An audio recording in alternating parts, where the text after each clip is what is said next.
हाँ बताओ। किसमें? किसमें? हाँ हाँ हाँ हाँ। वो अपन ने मैंने तो पढ़ा ही नहीं, उसको मैं देख लेता हूँ। अपन ने करा था उसमें क्लास में या नहीं? अच्छा कोई नहीं, वो मैं डेफिनेट उसको कर लेता हूँ।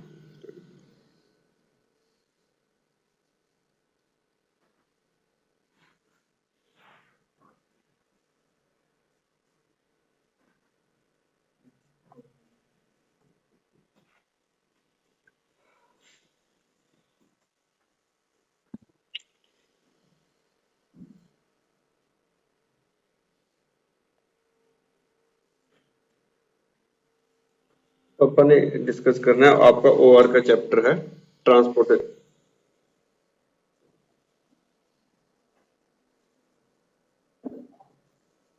Transportation problems. इसमें क्या है कि जब हमारे पास ज्यादा नंबर ऑफ रिसोर्सेज और सप्लाईज होती हैं, तो अपने को एक स्पोर्ट से दूसरी स्पोर्ट्स में मटेरियल लेके जाना होता है या कुछ और लेके जाना होता है, तो डिफरेंट डिफरेंट रूट होते हैं। सपोज करो आपकी 4 फैक्ट्रीज है और 5 वेयर हाउस है। हर फैक्ट्री से वेयर हाउस तक आपको मटेरियल चाहिए और हर वेयर हाउस की कॉस्ट अलग अलग है। फैक्ट्री ए से भी 5 वेयर हाउस में मटेरियल जा सकता है, बी से भी, सी से भी। फैक्ट्री ए की भी कैपेसिटी लिमिटेड है, भी कितना मैन्युफैक्चर करेगा। अलग अलग वेयर हाउस की भी कैपेसिटी लिमिटेड है कि उसमें मटेरियल कितना जा सकता है।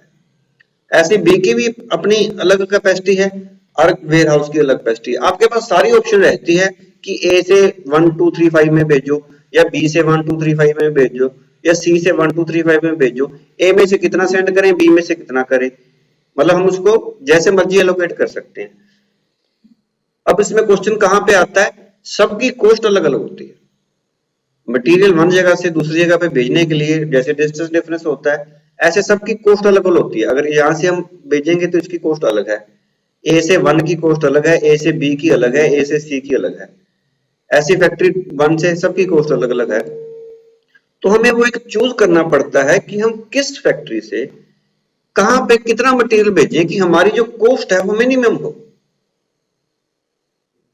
उसको हम ये ट्रांसपोर्टेशन प्रॉब्लम में डिस्कस करते हैं कि उसके फिर आगे मेथड दिए हुए हैं। अब आपको मैं अगर क्वेश्चन बना के दे दूं कि ये अपन 5 वेयर हाउस हैं, 4 फैक्ट्री हैं, उसकी इतनी डिमांड है, इतनी कॉस्ट, आप मेरे को मिनिमम निकाल के दिखाओ, अपन नहीं निकाल पाएंगे। क्योंकि अगर आप एक जगह पे मिनिमम कॉस्ट के एलोकेट कर दोगे तो उस पे दूसरे की हायर कॉस्ट बढ़ जाएगी। मान लो फैक्ट्री ए से अगर ए 1 की वेयर हाउस में जाते हैं तो 10 रुपया कॉस्ट है, अगर 2 में जाते हैं तो 20 है, बट उसकी डिमांड भी लिमिटेड है। पहले तो आप सोचेंगे कि ठीक है यार, सबसे पहले ए है 10 वाला भर दो, पर अब ए की 10 वाली आपने रिक्वायरमेंट पूरी कर दी तो हो सकता है ए की टोटल रिक्वायरमेंट 90 हो, टोटल रिक्वायरमेंट 90 है या टोटल रिक्वायरमेंट 100 है, 20 यूनिट आपने यहाँ से भेज दिए कम कॉस्ट में, बाकी जो 80 है वो फिर फैक्ट्री बी से भेजने पड़ेंगे, और फैक्ट्री बी से भेजने की कॉस्ट उसको 40 रुपए है। जबकि ए की अगर आप उसको 10 कॉस्ट ना डिवाइड करते तो बी की ए से कॉस्ट थी अगर 30, तो अपने को कॉस्ट कम पड़ती। इसलिए इसके लिए एक मैथमेटिकली सॉल्यूशन से आप हल कर सकते हैं। अगर आप इसको सोचे कि मैं इसको ऐसे हल कर लूंगा, वैसे हल नहीं होता। ये आप ट्रांसपोर्टेशन प्रॉब्लम में डिस्कस करते हैं कि जब अपने पास रिसोर्सेज और सप्लाई डिफरेंट डिफरेंट होती हैं, अलग अलग जगह पे मटेरियल जाना होता है, तो आप उसको कैसे मिनिमाइज करेंगे। तो ये सारी जो प्रॉब्लम होती है ना, ये होती है मिनिमाइज की। कॉस्ट हम ने क्या करनी होती है, मिनिमाइज। तो एक आगे आपको क्या आएगा वो अपन डिस्कस करेंगे। समटाइम्स आपको प्रॉफिट दे रखा होता है कि अगर यहां से अपन वहां पे जाते हैं तो इतना प्रॉफिट होता है, तो ये जो सोल्यूशन है ये मिनिमाइज किया है। तो प्रॉफिट तो मिनिमाइज नहीं करना, वो अपना ऑब्जेक्टिव रहता है मैक्सिमाइज करना। तो जैसे ही अगर एग्जाम में कोई इस तरह का क्वेश्चन आ जाए कि जो आपका ऑब्जेक्टिव मैक्सिमाइज करना होता है, तो फिर आप उसको पहले मिनिमाइज में कन्वर्ट कर लेते हैं। मिनिमाइज में कन्वर्ट कैसे होता है, जैसे हमारे को अलग अलग जगह का प्रॉफिट दे रखा है, इसका यहाँ से 10 12 15 18 20 24, तो जो सबसे मैक्सिमम यूनिट है उसमें से हम सारे सेल को लेस कर देते हैं, तो वो उसका लॉस आ जाता है। अब देखते हैं इसमें अब क्या है। अब अपने पर्पस आपने समझ आया है कि क्या करना है। अब अपने अपनी कॉस्ट है उसको मिनिमाइज करना है कि हम किस वेयर हाउस से या किस फैक्ट्री से कितना मटेरियल भेजें, सो दैट कि हमारी टोटल एलोकेशन भी कंप्लीट हो जाए और हमारी कॉस्ट है जो मिनिमम हो जाए।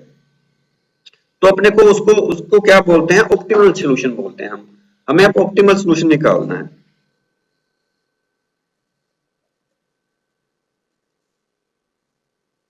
Optimal solution of transport problem.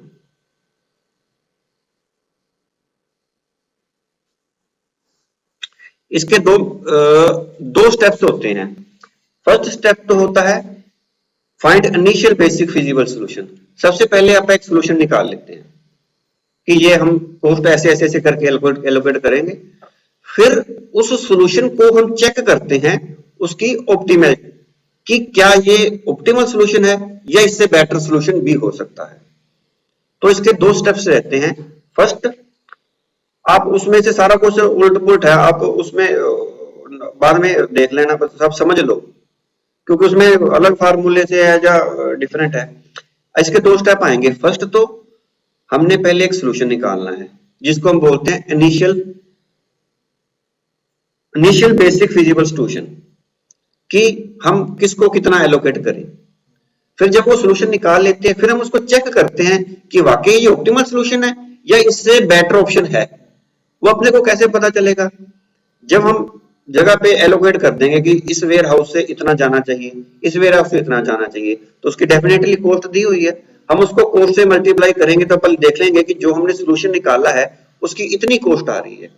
फिर हम उसका अल्टरनेट करके देखेंगे, अगर उसकी कॉस्ट कम हो रही होगी तो रिक्वायरमेंट सबकी पूरी हो रही है, तो definitely that is the optimal solution. तो फर्स्ट स्टेप है find initial basic feasible solution. फिर सेकंड स्टेप है अपना obtain an optimal solution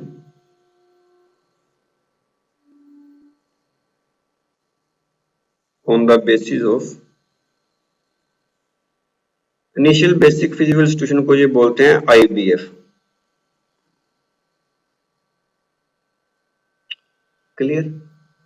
अब इसके जो फर्स्ट स्टेप है उसके तीन मेथड हैं। इनिशियल बेसिक फिजिकल सॉल्यूशन को निकालने के तीन स्टेप हैं। अब हम वो डिस्कस करते हैं।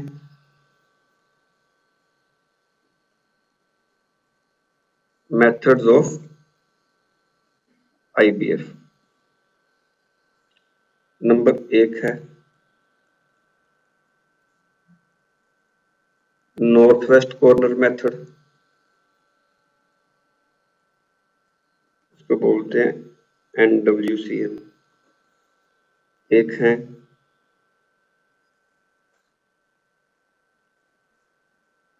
लोएस्ट कॉस्ट मेथड और मैट्रिक्स मिनिमम मेथड। थर्ड है Vogel's approximate method, VAM। अब हमने जो फर्स्ट ट्रांसपोर्टेशन का इनिशियल फिजिबल सॉल्यूशन निकालना है वो अपन इन तीनों में से किसी भी मेथड से निकाल सकते हैं। अगर हमने को क्वेश्चन में स्पेसिफिकली बताया है कि इस मेथड से निकालो, फिर अपने को उसी मेथड से निकालना पड़ेगा। फिर किसी भी मेथड से अगर सॉल्यूशन निकाला होगा उस पे हमने ऑप्टिमल टेस्ट करना है। अगर अपने को कुछ साइलेंट है क्वेश्चन की किस मेथड से निकाल लो, तो वह आप तीनों में से किसी भी से निकाल सकते हो, बट अपने वैम से निकालना है। क्यों? वैम अपने को ऑलरेडी ऑप्टिमल के पास ले जाता है।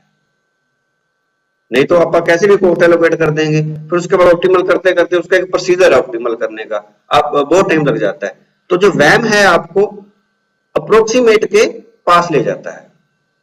तो आप इसके मेथड एक एग्जांपल से चर्चा करते हैं, फिर मैं उसके आपको स्टेप लिखा दूंगा, वो आप साथ के साथ लिख लेना कि इसके स्टेप क्या क्या हैं इसको अप्लाई करने के। तो सबसे पहले आप मेथड डिस्कस करते हैं नॉर्थ वेस्ट कॉर्नर मेथड।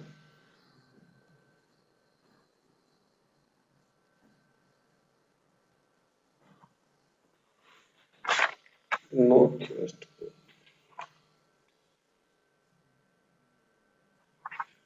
आप एक ही एग्जांपल के साथ तीनों मेथड डिस्कस करेंगे।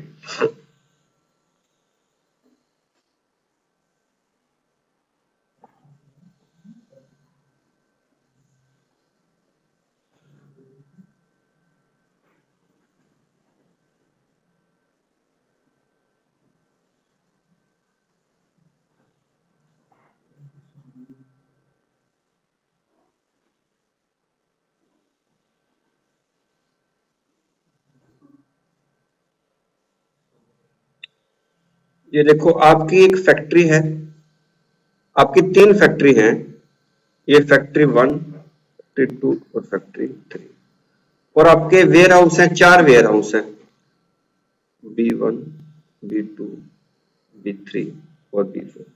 ठीक है, अब फैक्ट्री 1 से आपको सब जगह पे माल सप्लाई कर सकते हैं, ऐसे भी सब जगह कर सकते हैं, इससे भी। फैक्ट्री जो 1 की है वो आपकी प्रोडक्शन कितनी है, टोटल 80। क्या फैक्ट्री 1 से 80 ही सप्लाई कर सकते हो, तो इन चारों में डिस्ट्रीब्यूट कर सकते हैं हम। इसकी है 100, इसकी है 200। ऐसे ही जो वेयर हाउस है 3, इसकी मैक्सिमम कैपेसिटी है 60, मतलब बी में हमने टोटल 60 अप्लाई भेजना है मटेरियल, वो तीनों में से कहीं से भी आ सकता है, 80, 90 और 100। ये आपको प्रॉब्लम में दिया होता है कि आपकी कितनी डिमांड है, कितनी सप्लाई है। टोटल हो जाता है इसका 380, बहुत से इक्वल है। ऐसा भी सम आता है जो बहुत से इक्वल नहीं होता, उसमें क्या करना है फिर अपन अलग से डिस्कस करेंगे। पहले हम मानते हैं कि ये डिमांड और सप्लाई इक्वल है। अब इसकी कॉस्ट है हमारे को 2, मतलब यहां से अगर यहां भेज रहे हैं तो इसकी कॉस्ट कितनी आ रही है, 2, 3, 5, 1, 7, 3, 4, 6, 4, 1, 7, 2। इसको अपन मैट्रिक्स बोलते हैं कि ये अपनी मैट्रिक्स है, इसको अपन सबको सेल बोलते हैं। ये तो अपना वैक्सिंग हो गया। अब नॉर्थ वेस्ट कॉर्नर मेथड क्या है, नॉर्थ वेस्ट कॉर्नर मेथड कहता है कि नॉर्थ वेस्ट का कॉर्नर पकड़ लो, जितनी एलोकेशन कर सकते हो उतनी कर दो। नॉर्थ वेस्ट कॉर्नर आता है सबसे पहला आपका, ये कॉर्नर आ गया, ये कॉर्नर को पकड़ लो, इसमें आप कितनी मैक्स एलोकेशन कर सकते हो। देखो बी को कितना चाहिए, 60, फैक्ट्री से कितना जा सकता है, 80, तो इसमें 80 तो कर नहीं सकते क्योंकि बी की रिक्वायरमेंट ही मैक्सिमम 60 है, 60 कर सकते हैं। तो जिनमें से जो लिस्ट होता है वो हमें इसको एलोकेट कर देते हैं, इसको हमने 60 एलोकेट कर दिया। जब इसको 60 एलोकेट कर दिया तो इसका मतलब ये रो कंप्लीट होगी, इसमें तो और एलोकेशन नहीं आएगा, इसको आप काट। चलिए अब आपके पास ये मैट्रिक्स बच गई, इसका नॉर्थ वेस्ट कॉर्नर ये आ गया, ये कॉर्नर आ गया अब नॉर्थ वेस्ट कॉर्नर, इसमें अब आप कितनी एलोकेशन कर सकते हो,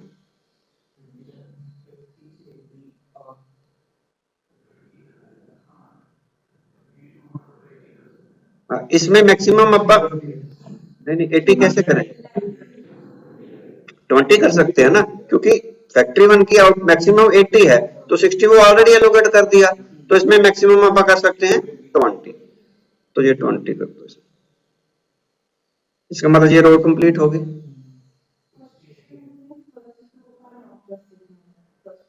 बस जो आपके पास मैट्रिक्स है उसका नॉर्थ वेस्ट देखना है। अब अपने पास ये कंप्लीट मैट्रिक्स थी, इसका नॉर्थ वेस्ट कॉर्नर ये आ गया, ये कॉर्नर आया तो अपने ये रो काट दी सारी, इसके में पूरी एलोकेशन होगी।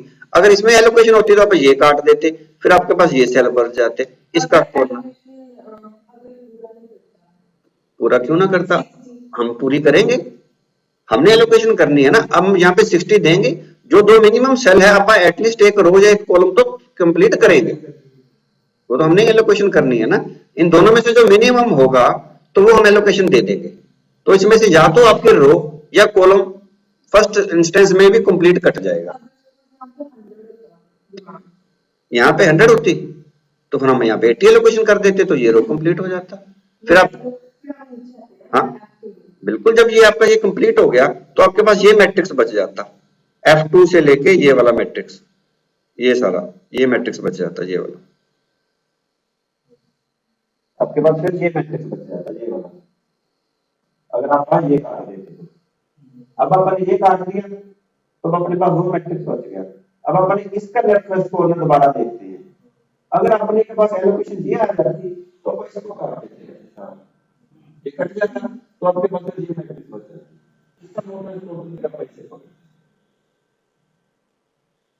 अब अपन 80 काट दिया, इसका मतलब ये भी कट गया। अब आपकी ये भी कॉलम कट गई और ये भी कट गई। अब आपके पास ये कॉलम बच गया। अब इसका नॉर्थ वेस्ट कॉर्नर ये है, इसमें अपन कितना एलोकेशन कर सकते हैं? 60। ऐसे देखे तो 60, उधर देखे तो 100, बट हम 60 करेंगे। इसमें 60 कर दिया तो ये भी खत्म हो गया। अब आपके पास ये 4 मैट्रिक्स बच गई। ये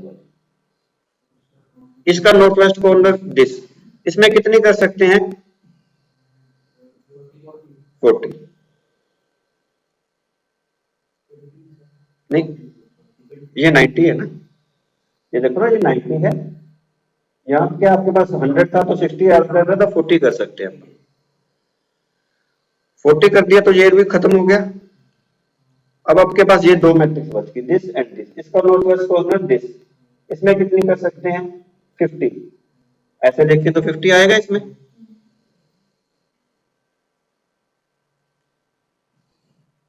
ये बच गया डिफरेंस, इसमें डिफरेंस आ जाएगा, इससे भी 150, इधर से भी 150। ये हो गया आपका नॉर्थ वेस्ट कंप्लीट। आपकी पूरी एलोकेशन आ गई 60 20 80, 60 40 100, 50 150 200, 60 20 60 80 40 50 90 150। ये हो गया north west corner method. Complete हो गया या एक बार दोबारा करके देखें इसको? अब इसकी कॉस्ट कितनी आएगी? ये तो होगी इसकी एलोकेशन, इसकी कॉस्ट कितनी आई अब अपने को? फर्स्ट से वो सेल लिया 2 इंटू 60 प्लस आगे वाला 3 इंटू 20, फिर अपने पास ये रो आ गई 3 इंटू 60 प्लस 4 इंटू 40, फिर 7 इंटू 50 प्लस 2 इंटू 150। ये आपकी कॉस्ट आ गई ₹1170।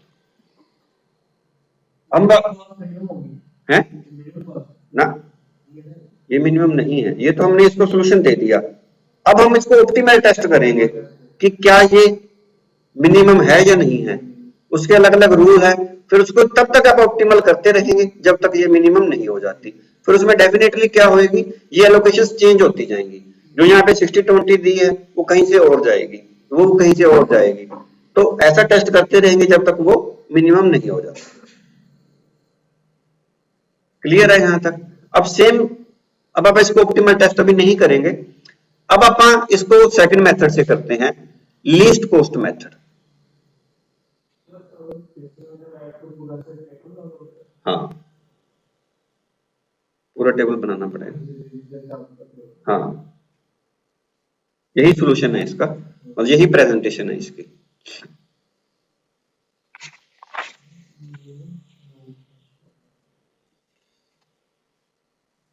फिर है आपका लीस्ट कॉस्ट मेथड।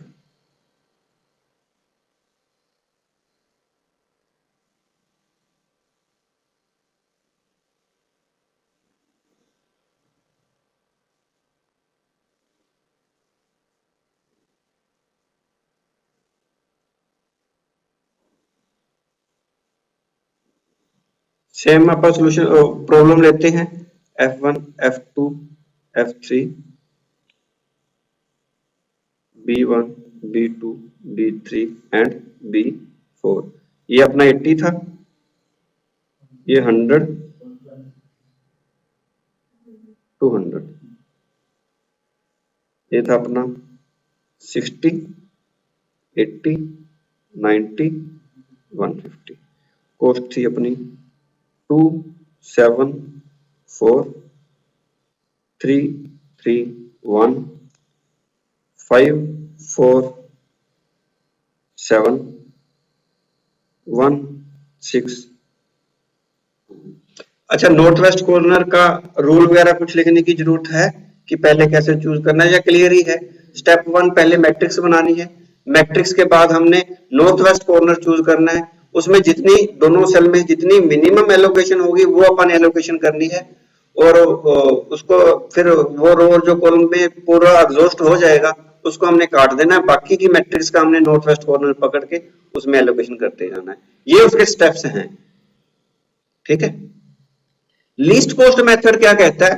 वो कहता है जो सेल की आपकी सबसे ज्यादा लीस्ट कॉस्ट है उसको पकड़ लो, उसको पकड़ के एलोकेशन कर दो कि उस सेल में कितनी एलोकेशन कर सकते हो, मैक्सिमम कितनी कर सकते हो। ऐसे आप उससे नेक्स्ट नेक्स्ट लिस्ट पकड़ते चलो और उसमें एलोकेशन करते चलो। अगर आपके पास दो लिस्ट कॉस्ट आ जाए तो आर्बिट्रेटरी उन्होंने बताया किसी में भी एलोकेशन कर दो, बट मैं प्रेफरेबली क्या करता हूं, अगर आपके पास दो यूनिक आ जाए तो फिर आप वो सेल पकड़ो जिसमें आप ज्यादा एलोकेशन कर सकते हो, उससे आप ऑप्टिमल के पास पहुंच जाओगे। बट इसकी भी कोई गारंटी नहीं है, कई बार वो ऐसे ही कर देते हैं, वो उसमें ऑप्टिमल के पास पहुंच जाते हैं पहले, बट वो सोल्यूशन सब तक ना सेम है, क्योंकि जब तक आप ऑप्टिमल करोगे उसमें फिर सेम ही आएगा आंसर। अब इसमें से लीस्ट कॉस्ट कौन सी है? 1, 1। इस 1 में आप कितना एलोकेट कर सकते हो? 80, और इसमें कर सकते हो आप, इसमें भी 80, किसी में भी 80 पकड़ लो, अपन इसमें पकड़ा हुआ है, इसमें 80 कर दो एलोकेट, तो ये रो एग्जॉस्ट होगी, इसमें तो अब नहीं होएगा, ये 80 कंप्लीट हो गया। अब आगे वाली लिस्ट कॉस्ट कौन सी है? 1। इसमें कितना कर सकते हैं? 80, 150, तो 80 कर दें यहां पे,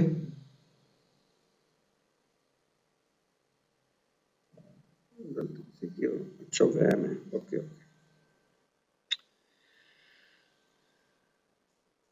ये 80 किया तो ये रो भी खत्म होगी। अब उसके नेक्स्ट लिस्ट कॉस्ट कौन सी है? 2। वो 2 थी बट वो हमने काउंट नहीं करना, जो सेल फिनिश होगी या रो वो लिस्ट कॉस्ट में काउंट नहीं होगी, क्योंकि वहां पे एलोकेशन नहीं हो सकती। तो अब जो पेंडिंग सेल है उसमें से लिस्ट कॉस्ट 2 है, इसमें कितनी एलोकेशन कर सकते हैं हम? इधर से 70 और इधर से 120, तो 70, तो ये भी रो कंप्लीट होगी आपकी। अब आपकी लिस्ट कॉस्ट बची 4747, तो 4 है, इस 4 में कितना एलोकेट कर सकते हैं? 90, और इसमें 60, तो इसमें करते हैं एलोकेट।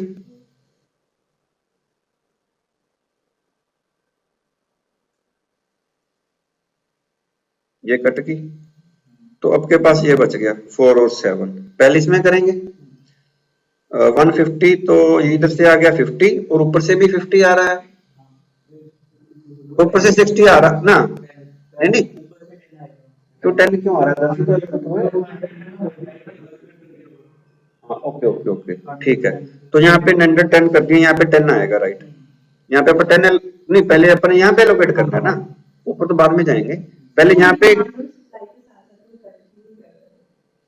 कट मत, हाँ वो जैसे भी कर लो, वो फिर आप खुद ही, नहीं नहीं प्रेजेंटेशन वो ओके है, बट फिर उससे आप कहीं कंफ्यूज ना हो जाओ, मतलब इतना बड़ा सेल नहीं होते कि आप काउंट नहीं कर सकते।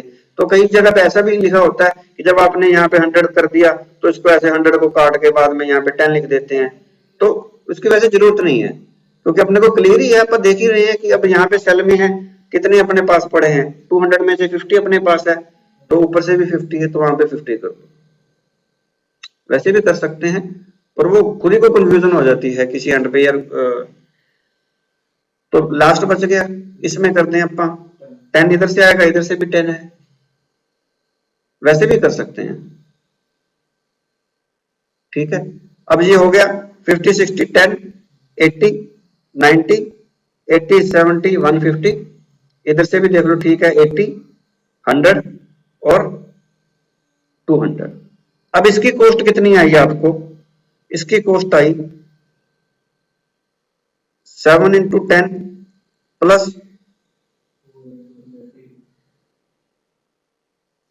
4 इंटू 90, 1 इंटू 80, ये हो गया 4 into 50 plus 1 into 80 plus 2 into 70, 7, 10, 450, 81, 94,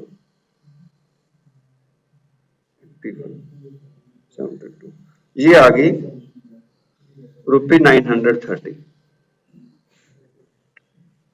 देखो इससे 930 आ गई कॉस्ट, पहले वाले से कम हो गई, इसका मतलब ये सोल्यूशन उससे बेटर हो गया हमारा। बट ये दोनों अल्टरनेट हैं, वो अलग है, वो अलग है, या हम वो करेंगे या ये करेंगे, दोनों इकट्ठे नहीं करेंगे। ये भी क्लियर है, इसका कोई रूल्स लिखने की जरूरत तो नहीं है। हाँ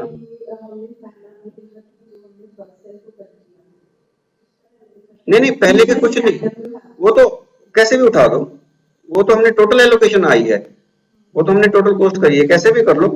ऐसे पहले आप रो कंप्लीट कर लो, चाहे कॉलम कंप्लीट कर लो,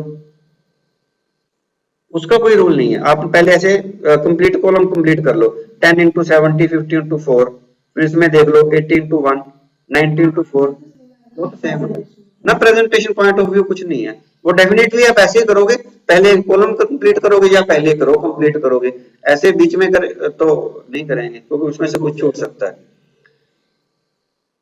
क्लियर है यहां तक? फिर थर्ड मेथड है वैम, वोगल अप्रोक्सीमेट मेथड। हम सेम सॉल्यूशन वैम से करेंगे, उसमें देखेंगे कॉस्ट कितनी आती है, वो 930 से भी कम आ जाएगी।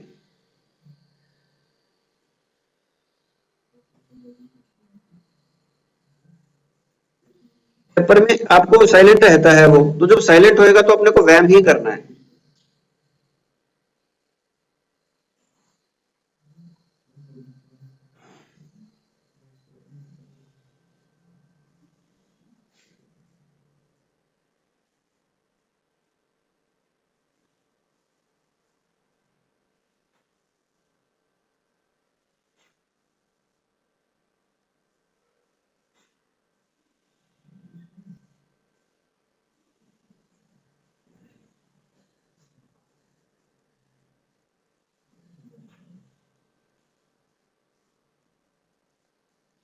B2, B3, B4, 80, 100, 200, 60, 80, 90 and 150। Cost है आपकी 2, 7, 4, 3, 3, 1, 5, 4, 7, 1, 6, 2। देखो वैम क्या कहता है, वैम कहता है कि आप ईच रो का 2 लीस्ट सेल पकड़ लो। इस रो के 2 लीस्ट सेल कौन से हैं? 1 एंड 2, उसका डिफरेंस ले लो, ये आएगा यहाँ पे डिफरेंस। इसका डिफरेंस क्या आएगा? 1। अगर यहाँ पे 0 होता कोई, तो हम 0 को भी लिस्ट सेल काउंट करना था, और 0 में से अगले वाला लिस्ट में से 0 निकालते तो वो डिफरेंस आ जाता। अगर दो यूनिक कॉस्ट, दो सेम कॉस्ट मिल गई, तो डिफरेंस आपका 0 आ जाता, तो उसको हमने लेस करना है। तो ये माइंड में होनी चाहिए चीजें, कि ऐसा नहीं कि फिर हम कंफ्यूज हो कि 2 सेल आगे तो किसी को काउंट करना है। अपने 2 लिस्ट चूज करनी है, अगर दोनों 0 है तो डिफरेंस 0, अगर एक 0 और एक नंबर है तो वो ही आंसर आ जाएगा। अगर दोनों सेम आ गए, लिस्ट सेम आ गए, तो आपका डिफरेंस कितना आ जाएगा? 0। इसका डिफरेंस 0 आ गया, इस रो का डिफरेंस भी 1 आ गया, इसका डिफरेंस 1 2 का 1 1 आ। इसको हम पेनल्टी बोलते हैं, कि कितनी पेनल्टी पड़ रही है, मिनिमम पेनल्टी। अगर हम एक कॉस्ट को चार्ज कर देते हैं इसको गलत, तो दूसरी अगर इसमें जाएगी तो उसको 1 रुपए की पेनल्टी पड़ रही है। प्रैक्टिकल के लिए वो कहीं यूज नहीं होगा, मैं वैसे आपको बता रहा हूँ, इसको हम पेनल्टी बोलते हैं जो हम डिफरेंस निकाल रहे हैं। सेम वे से हम कॉलम से डिफरेंस निकालें। इस कॉलम का डिफरेंस क्या है? 2, ठीक है ना। 2 7 4 में से लीस्ट 2 एंड 4, इसका डिफरेंस 2, 3 और 1, दो छोटी वैल्यू लेनी है हमने, तो एक ये है छोटी और इससे नेक्स्ट छोटी 3 है, इनका डिफरेंस 2 आ गया। 4 और 5 है 1 इसमें। अब जो आपने डिफरेंस निकाला उससे हाईएस्ट वैल्यू पकड़नी है। हाँ, दोनों की हाईएस्ट वैल्यू, रो प्लस कॉलम की हाईएस्ट वैल्यू। अब फिर उसमें चॉइस हो सकती है पेनल्टी की हाईएस्ट वैल्यू, बिल्कुल जो डिफरेंस निकाल रहा है उसकी पेनल्टी की हाईएस्ट वैल्यू। तो हाईएस्ट वैल्यू में फिर चॉइस होगी, अगर तो सिंगल है तो ओके, अगर डिफरेंस है मतलब आइडेंटिकल आ रही है दोनों, तो आप कोई भी पकड़ सकते हो। अब इसमें दो हाईएस्ट वैल्यू आ गई, इसमें से आपने यहाँ पर सेल में जाना है, उसमें जो लीस्ट कॉस्ट है उसमें हमने एलोकेशन देनी है। अब अगर एक ही होता तो अपने पास कोई ऑप्शन नहीं होती, सपोज अगर हाईएस्ट वैल्यू एक होती तो आप इसमें चले जाओ, इसमें सबको लीस्ट कॉस्ट 2 है, इसमें चलो इसमें 2 कॉस्ट 1 है। तो मैं फिर वही सोचता हूँ कि अगर आपके पास दो हाईएस्ट वैल्यू है तो आपने लीस्ट कॉस्ट एलोकेट करनी है, तो बेटर ये है कि इसमें से आप सेल चूज कर लो कि लीस्ट कौन सा है, ये सेल लीस्ट कॉस्ट का है तो आप इसको पकड़ लो। तो आप इसमें सबसे पहले 80 एलोकेट कर दो। हाँ करता हूँ। है ना, कोई रीजन नहीं है, नहीं उसके रीजन की जरूरत नहीं है। जो इन्होंने प्रैक्टिकली प्रॉब्लम में दी है उन्होंने कहा है कि आप आर्बिट्रेटरी चूज कर सकते हो, और ये भी नहीं है, ये रीजन कोई लॉजिकल ही नहीं है। अगर हो सकता है कि मैं जो सोल्यूशन निकाल लूं, अगर ये इसमें से चूज करते हो सकता है उनका ही पहले सोल्यूशन कम आ जाए, इसलिए ये कोई लॉजिकल नहीं है। मैं तो आप आर्बिट्रेटरी कुछ भी चूज कर लो, दोनों में आप कोई भी चूज कर लो, इसमें से कोई भी चूज कर सकते हो। और डेफिनेटली इस बात की गारंटी नहीं है कि जो मैं इस मेथड से ये कॉस्ट करूंगा इसकी कॉस्ट आएगी। इन्होंने सामने किसी और से किया हुआ उसकी पहले कॉस्ट ऑप्टिमल होगी। अब उनको तो पता होगा कौन से कैसे किया, अदरवाइज लॉजिकल तो कोई नहीं है। सॉल्यूशन में या कहीं भी आप पढ़ोगे कि जब आपके पास आइडेंटिकल दो सेम वैल्यू आ जाती हैं तो आपकी ऑप्शन है आर्बिट्रेटरी यूज कर लो, और उससे फर्क भी नहीं पड़ता कोई। क्यों? देर आफ्टर अपने ऑप्टिमल तो करना है ना, ऑप्टिमल तो टेस्ट करना है, वहां पे कॉस्ट सेम आ जाएगा। अच्छा, पहले अपन ने डिफरेंस निकालना है इस सारी रो का, दो लीस्ट वैल्यू करके 1 1 1 आ गई, इधर आ गई 2 2 1 1।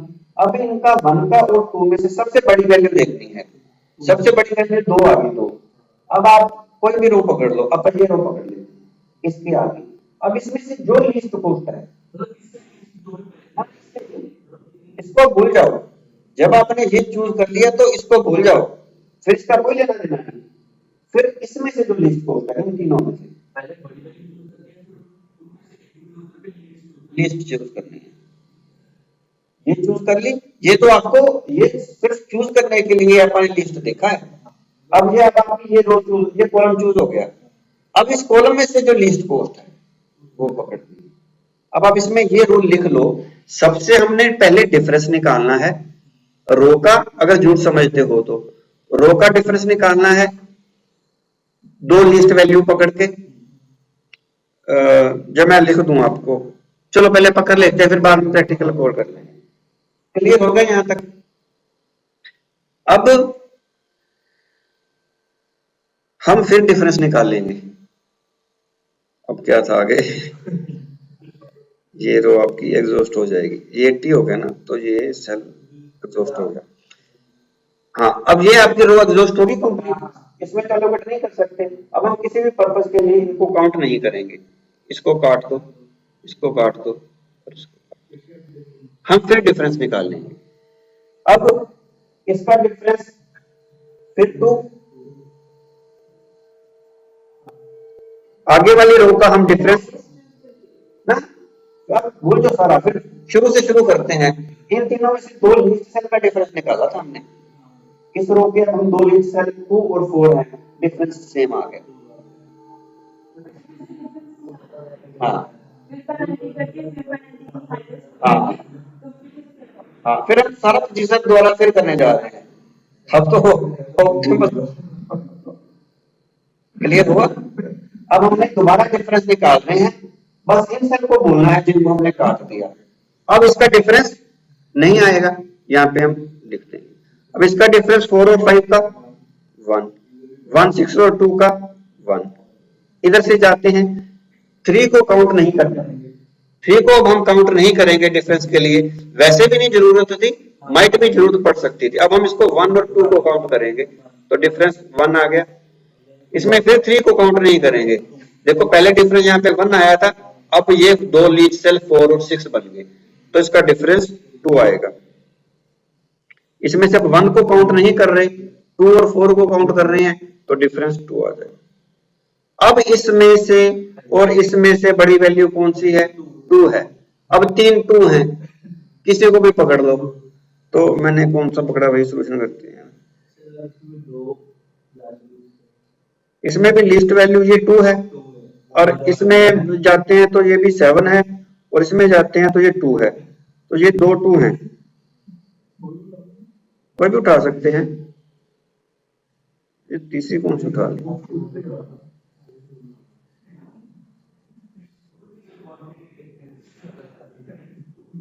हाँ वो भी बात सही है, पर एज पर मेथड ये वो है कि आप कोई भी वैल्यू उठा सकते हो। कौन सी उठाई है मेरे को नहीं पता लग रहा। हाँ नहीं, मैंने भी वही उठाई है कि इसमें हम अब 2 में अब 2 में एलोकेट कितना कर सकते हैं, बट इतना कंफ्यूज होने की जरूरत नहीं है। 120 आ गया, आप इसको पकड़ के चलते हैं, क्योंकि इतना ज्यादा भी कंफ्यूज नहीं होना, तो कोई भी पकड़ लो, उससे ज्यादा क्या है, ऑप्टिमल टेस्ट आपका और लग जाएगा। ठीक है, आप यहाँ पे अल्टीमेटली सेम आएगा, कैसे भी कर लो। तो देखो इसमें से आप ये सेल पकड़ ले 2 वाला, चलो ये पकड़ लेते हैं आप रो, ये पकड़ी, तो इसमें से अब लीस्ट सेल 2 7 या 4 यहाँ पे आ जाएंगे। 2 में यहाँ पे कितना एलोकेट कर सकते हैं? 120। क्लियर? ये देखो ना, 80 तो यहाँ पे कर दिया, तो यहाँ पे 120 कर सकते हैं ना। ये रो कंप्लीट होगी। अब क्या करेंगे, फिर से डिफरेंस निकाल लेंगे। अब ये दो रो डिफरेंस होगी ना, अब जो सेल कट गया उसको छोड़ दो, बाकी का डिफरेंस निकालते हैं। पहली रो का डिफरेंस 2 1 का 1। अब आपने ये ध्यान रखना है कि कंफ्यूजन हो जाए, जब दोबारा डिफरेंस निकालेंगे उनकी हाईएस्ट वैल्यू देखनी है। अब चाहे आप सोल्यूशन करते करते इसको ऐसे काटते चलो कि पता चले कि इसी डिफरेंस में से देख लो। अब हम तीसरी बार डिफरेंस निकालने जा रहे हैं। तीसरी बार डिफरेंस कितना आ गया? 1। इसका 4 और 6 का डिफरेंस 2।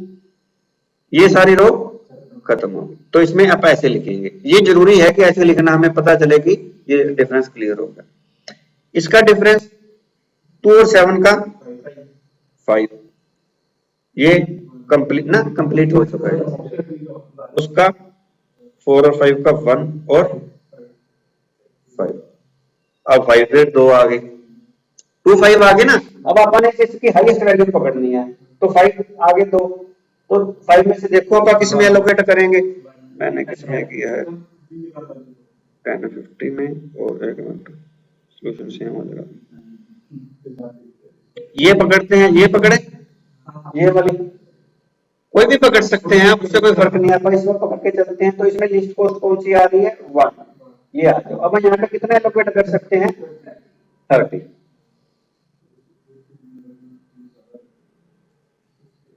तो इसको 30 कर दो, तो ये आपका कंप्लीट हो गया, ये रो कंप्लीट होगी। फिर से डिफरेंस निकाल लेंगे। दो लिस्ट सेल की कॉस्ट कितनी आएगी? 5 और 2 का डिफरेंस 3। 4 और 7 का ये कंप्लीट है। 7 और 2 का 5, ये कंप्लीट है। 4 और 1 का 4 और 5 का 1, और ये कंप्लीट है। अब 5 आ गया, अब कोई चॉइस नहीं है, हमने यही रो पकड़नी है। अब इस रो को पकड़ते हैं, तो कौन सा आ रहा है? 2। अब इस सेल में कितनी कर सकते हैं हम? 50। इधर से 50, 80 है ना।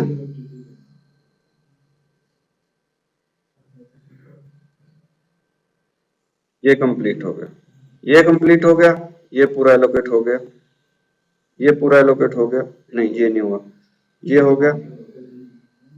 अब आगे डिफरेंस निकालने की जरूरत नहीं है, और डिफरेंस वही आ जाएगा। आप लीस्ट कॉस्ट पकड़ के या एक और भी कर सकते हो, और तो डिफरेंस निकलेंगे नहीं अब आपके।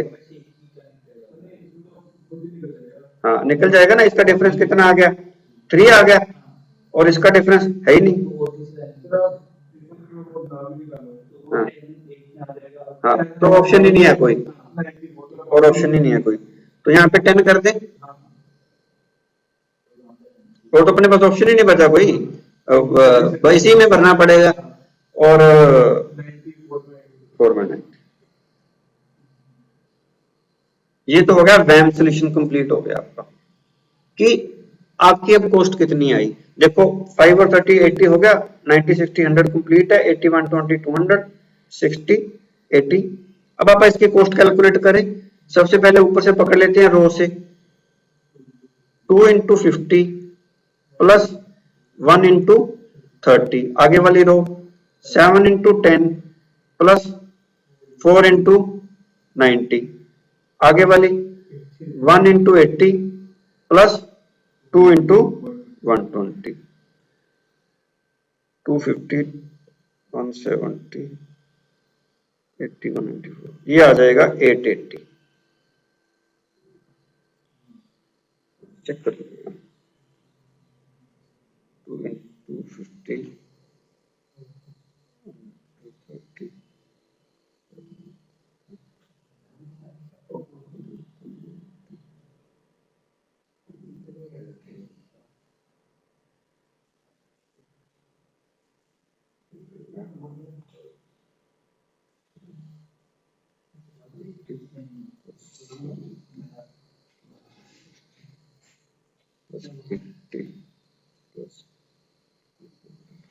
हाँ, ये 880 आ गया। देखो देखो ये तीनों में से कॉस्ट लिस्ट आ गई।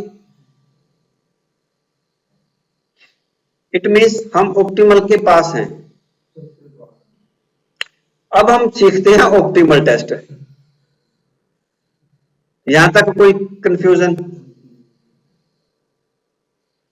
अब ऑप्टिमल टेस्ट की जब करना है, या वैम भी जब करना है, उसकी 2 कंडीशनें हैं।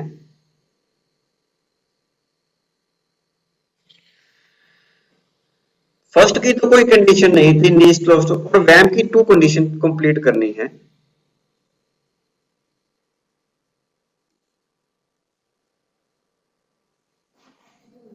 है? हमें चेक करनी पड़ेगी कि ये कंडीशन अप्लाई होती है कि नहीं ना। एक ही कंडीशन है। कंडीशन क्या है? Demand must be equal to supply. अगर आपके पास वो सॉरी किधर गया, अगर ये टोटल इक्वल नहीं होता, अब तो हमारे पास ये इन्होंने दे रखा है कि 380 है, उधर से भी 380 है। अगर एक जगह पे 380 नहीं होता, डिमांड या सप्लाई का डिफरेंस होता, तो हम क्या करते, एक डमी फैक्ट्री या डमी वेयर हाउस निकाल लेते एज पर रिक्वायरमेंट। सपोज करो इसमें हमारा ये तो 380 कंप्लीट होता, ये 380 नहीं होता, ये कम होता, तो इसका मतलब अपने को एक फैक्ट्री और लगाने की जरूरत थी। हम यहाँ पे फैक्ट्री एक और लगा देते, जिसकी कॉस्ट हम क्या पर रखते, 000। कॉस्ट हमने 00 ही रखनी थी। जब हम डम्मी कॉस्ट लगाएंगे, डम्मी कॉस्ट तो 0 है, क्योंकि वो फैक्ट्री है ही नहीं। ये सिर्फ हम सोल्यूशन बनाने के लिए एक उसमें एलोकेशन कर देते हैं, तो यहाँ पे उसको जो डिफरेंस आता है उसको एलोकेट कर देते। तो हम क्लियर है या नहीं है? सपोज करो ये हमारे पास अगर 3 की मैट्रिक्स दी होती, ये सपोज करो ये आप छोटी मैट्रिक्स बनाते हैं।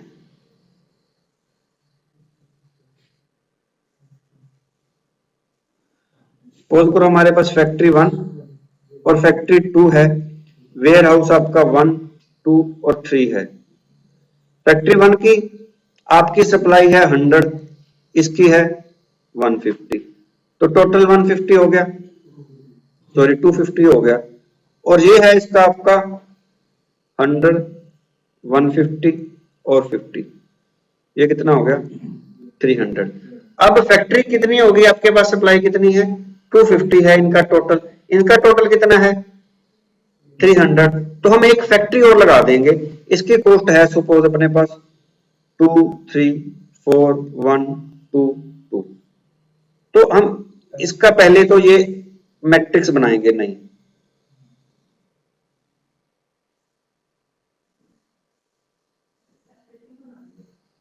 है हाँ सेपरेट ही बनानी पड़ेगी, वो तो अपन इनिशियली ही बनाएंगे, नई मैट्रिक्स बनाएंगे।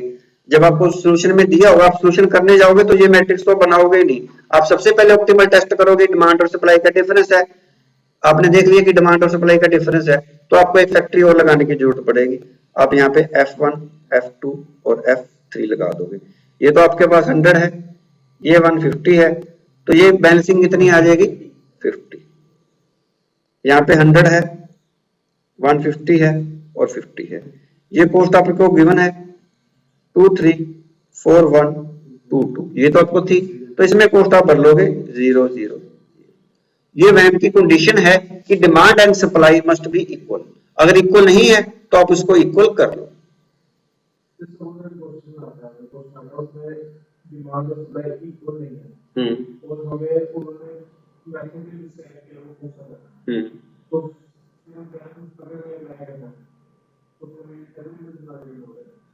हाँ बिल्कुल, अगर वैम अपन फिर उसमें बैलेंसिंग की जरूरत नहीं पड़ती, बट जब ऑप्टिमल करना है फिर बैलेंस करना पड़ता है। ऑप्टिमल की फिर कंडीशन है,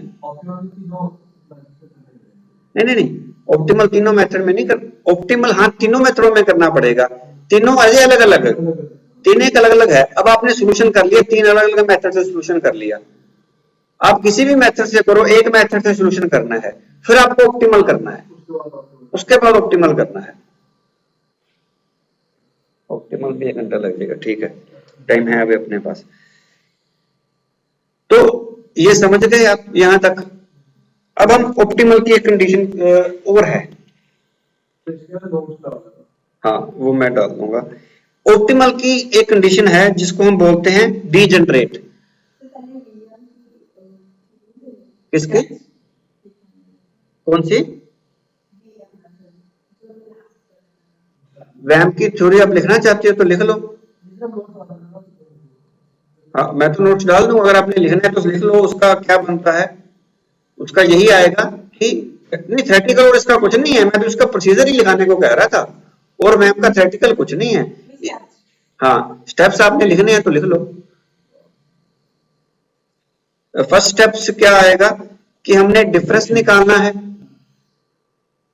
each row and each column का डिफरेंस निकालना है।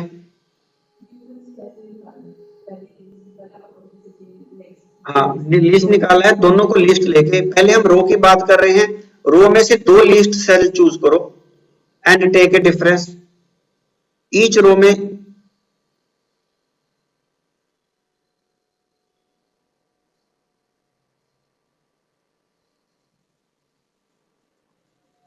वैम के स्टेप्स क्या हैं,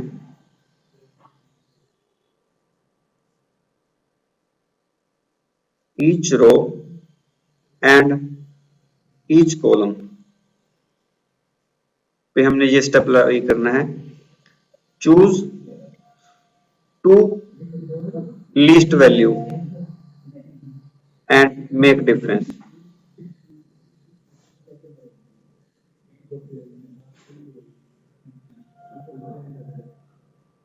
क्लियर, अब आपने डिफरेंस निकाल लिए, डिफरेंस निकालने के बाद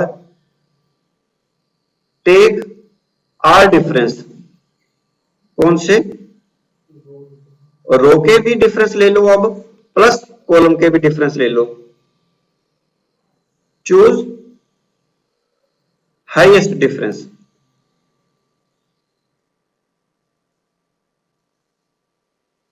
इफ 2 ऑप्शन चूज एनीवन। अब आपने हाईएस्ट वैल्यू ले ली, अब उस हाईएस्ट वैल्यू की अगर रो में है या कॉलम में है, उस पूरी रो को पकड़ लो, इसको कैसे लिखेंगे? From highest value select that row और कॉलम। आपने वो रो और कॉलम सिलेक्ट कर लिया। अब उस रो या कॉलम जो भी आपने सिलेक्ट करी है उसका least cost, least cell. Now from that row और column choose least cost cell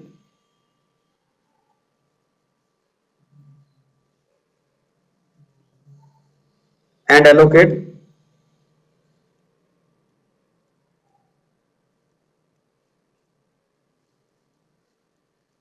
maximum possible value। जितनी वैल्यू आप कर सकते हो। हाँ,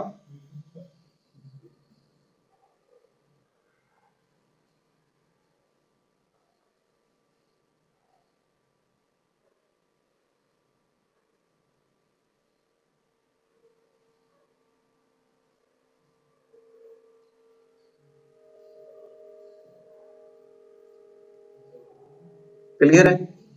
अब हम ऑप्टिमल टेस्ट करते हैं। ऑप्टिमल टेस्ट होता है मोदी सॉल्यूशन से। क्या लिखा हुआ है? मिशन कंप्लीटर। ऑप्टिमल टेस्ट तो तीनों माध्यम में कैलकुलेट ही होगा। हाँ, ऑप्टिमल टेस्ट तीनों में सेम से दिखेगा। अब ऑप्टिमल का ये एक चार्ट मैंने बनाया था।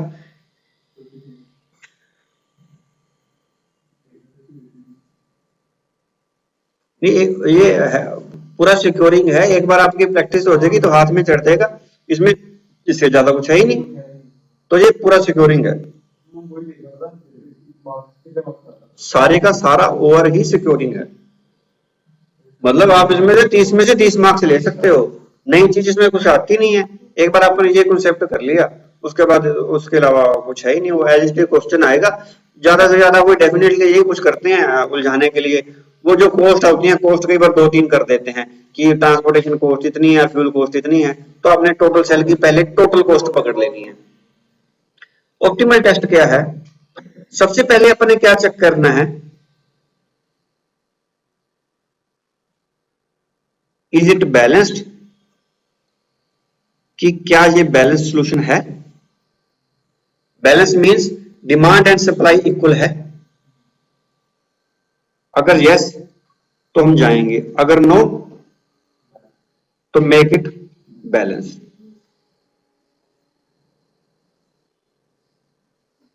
बैलेंस हम कैसे करते हैं? बाय एडिंग रो और कॉलम। वो देख लेंगे रिक्वायरमेंट के हिसाब से हमें रो ऐड करनी है या कॉलम ऐड करना है।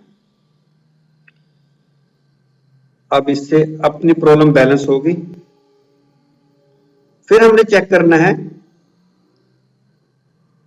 Is it maximum problem, maximize problem. Maximize क्या हो गया? अगर हमने किसी चीज को मैक्सिमाइज करना है, जैसे प्रॉफिट आ जाए, जरूरी नहीं कि ये ट्रांसपोर्टेशन की कॉस्ट की बात करेंगे। ऐसे कोई और भी एलोकेशन हो सकती है कि हम इतने यूनिट यहाँ से सेल करते हैं, ए फैक्ट्री से, बी से या सी के 4 कस्टमर है मेरे, तो इसमें से इतना इतना प्रॉफिट होता है। आप मेरे को ऑप्टिमल सोल्यूशन बताओ। तो ऑप्टिमल प्रॉफिट जो होगा वो अपने मैक्सिमाइज करना है, तो प्रॉफिट को तो मिनिमम नहीं करना। तो फिर हमने इस सोल्यूशन को पहले मिनिमाइज में कन्वर्ट करेंगे। Is it maximize problem? अगर मैक्सिमम नहीं है तो फिर इसका मतलब क्या है? इसका मतलब मिनिमाइज प्रॉब्लम है। फिर तो हम आगे बढ़ जाएंगे। नो, अगर नो है तो आगे बढ़ेंगे। अगर यस है तो हम कन्वर्ट इट टू मिनिमाइज।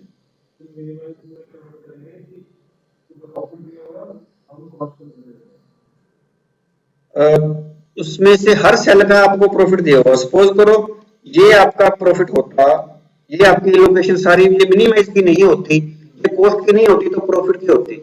तो हम इसको कैसे मिनिमाइज करते? इसमें से सबसे बड़ा सेल चूज कर लो। सबसे बड़ा सेल कौन सा है? कॉस्ट कितनी है 7, 7 है, सबको 7 में से लेस कर दो, सबको 7 में से लेस करके ये एक मैट्रिक्स बन जाएगी।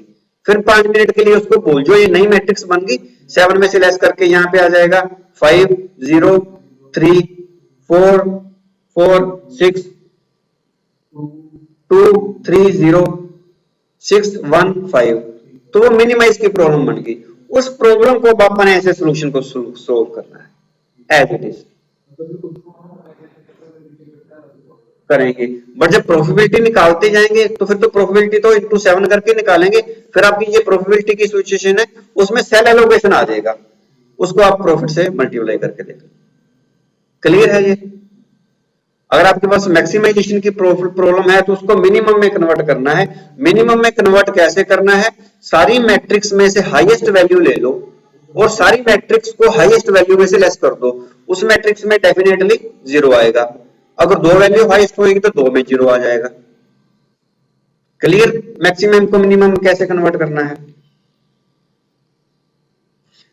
अगर मिनिमम की नहीं है, इज इट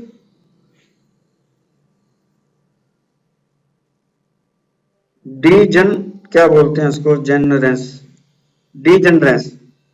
डीजेनरेंस क्या है?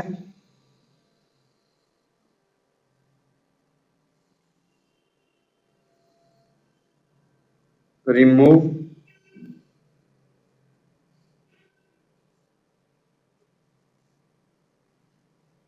by sending E to least cost independence है। मींस जब आपने एक सॉल्यूशन बना लिया तो आपकी एलोकेशन होगी।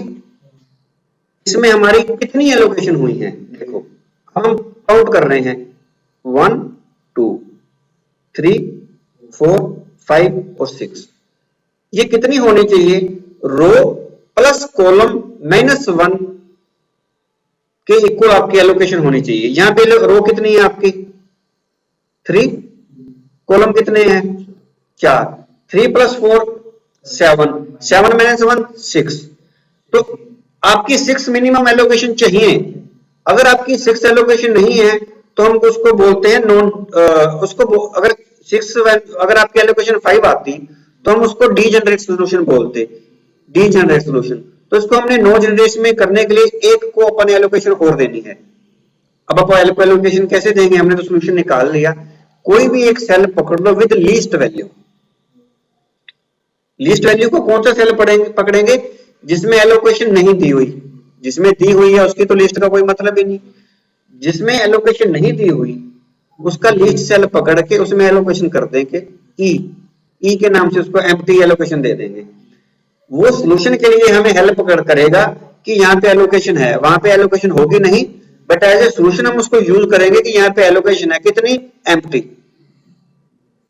अगर डिफरेंस ज्यादा है तो आप 2 ई भी ऐड कर सकते हो। 2 मींस मतलब हमने को मिनिमम 6 एलोकेशन चाहिए। अगर अपन ने सॉल्यूशन निकाल लिया कि 4 ही एलोकेशन होएंगी तो अपने को 2 ई ऐड करनी पड़ेगी, 2 एम्प्टी, फिर 2 लिस्ट वैल्यू। क्लियर है? तो इज इट डीजेनरेट सॉल्यूशन? अगर हाँ तो इसको नॉन डीजेनरेट बनाएंगे, अगर नहीं है तो हम आपका फिर क्या करेंगे, इसके बाद हम करेंगे ऑप्टिमल टेस्ट। ये तो सिर्फ समझने के लिए मैंने बनाया है कि ऑप्टिमल टेस्ट के लिए कंडीशंस है, डिमांड और सप्लाई इक्वल होनी चाहिए। नॉर्थ वेस्ट मेथड या लिस्ट में डिमांड सप्लाई इक्वल नहीं करते, वैम में फिर अपन इक्वल करते हैं, बट ऑप्टिमल में जरूरत पड़ती है। जब भी हमारे का क्वेश्चन आएगा वैम का ही आएगा, क्योंकि अगर अपन ने नॉर्थ वेस्ट में वो कर लिया ना तो उसको ऑप्टिमल करते करते दिन बीत जाएगा सारा।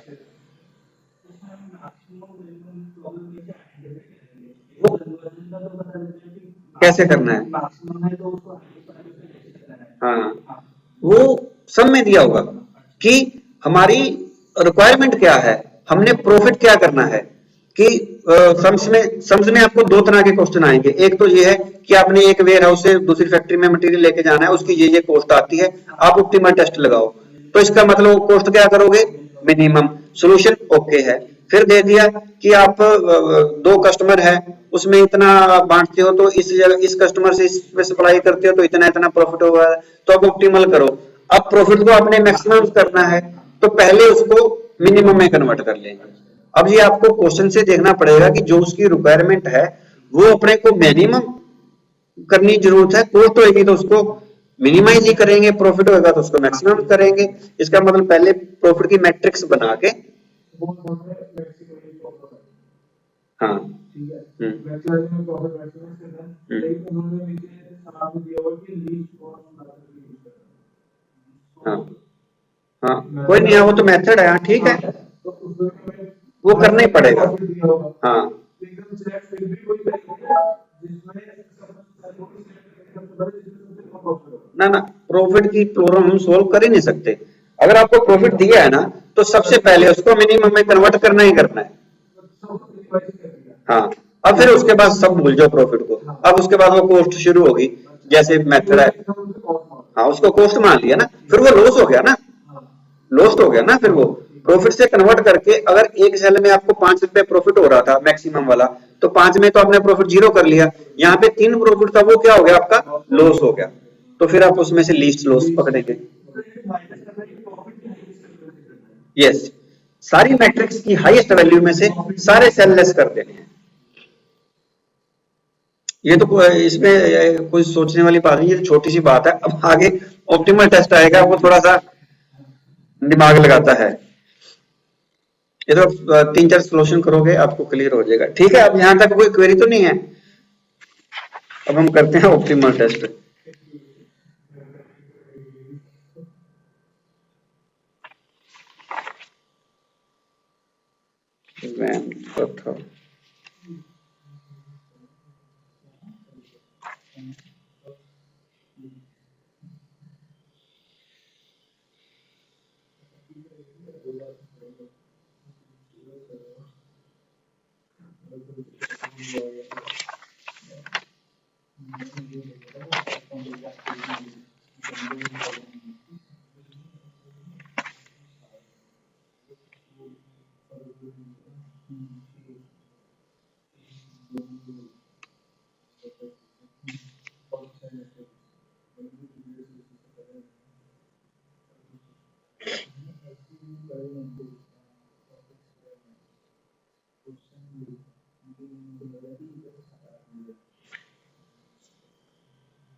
एक देखो, अब अपना वैम से क्या सोल्यूशन आया है।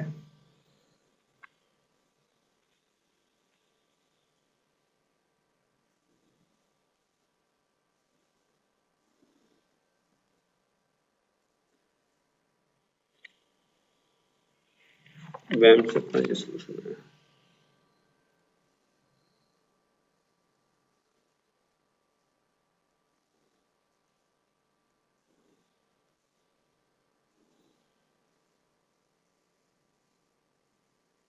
टू 7 4 3 3 1